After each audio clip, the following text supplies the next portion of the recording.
C'est l'hymne national du Sénégal qui a donné le tempo de cette fête du football. En cadet, c'est Camo Sport, plus inspiré que son adversaire du jour, qui s'impose devant Enampor. Défait en catégorie cadette, Enampor avait une lourde tâche avant le démarrage de cette finale face à Bancoulin en senior. Les Rouges et Blancs devaient s'imposer devant leur adversaire du jour pour ne pas rentrer les mains vides dans le royaume du Mofouvi. Très inspirés dans la première période, les champions de la précédente édition n'arriveront pas à ouvrir le score malgré les multiples occasions obtenues dans la première mi-temps.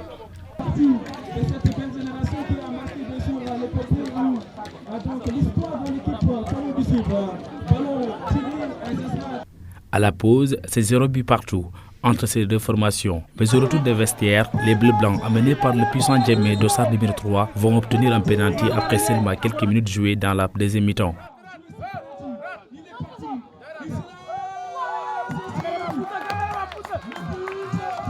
Mené score, Enampor va multiplier les occasions, mais rien ne passe devant le mur de Berlin de Bancoulin, Pierre Manga.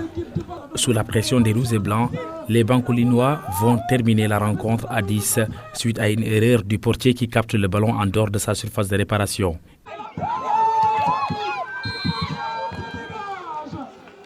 Une faute qui n'empêchera pas à Pierre Manga d'être élu meilleur gardien du tournoi.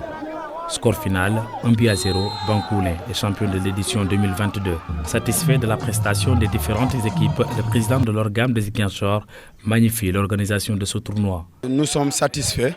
Nous avons représenté la structure au niveau régional, accompagné d'une forte délégation pour venir accompagner notre frère, notre ami, Demba Diatta, qui est le président de cette zone, la zone 8R de l'organe de Ziguinchor.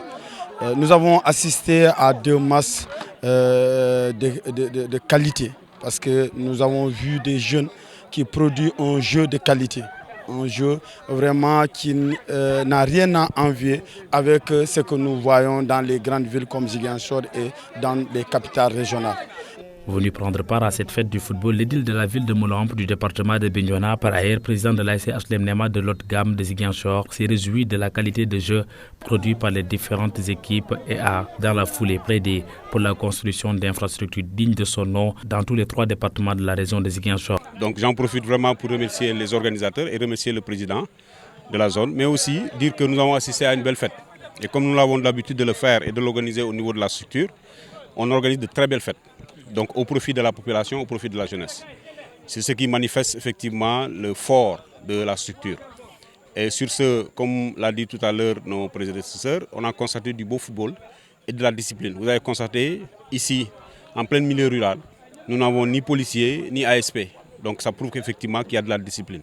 Mais nous sommes plutôt technocrates avant d'être politiques, mais nous, on va accepter que nous sommes des politiques. Donc à l'ensemble effectivement de cette population qui œuvre un peu dans cette politique, au président de la République, au Premier ministre et à toute l'opposition, les gens qui sont dans le parti au pouvoir. Il est temps effectivement qu'au moins dans chaque commune, dans chaque localité, qu'on puisse avoir au moins des terrains réglementaires qui permettent d'abord de voir encore du beau football et aussi qui permet de sécuriser un peu les spectateurs. Battu en cadet et en senior, Enampor pourrait redonner le sourire à son public lors des demi-finales de la zone 8 Renouveau édition 2023 qui se profile à l'horizon.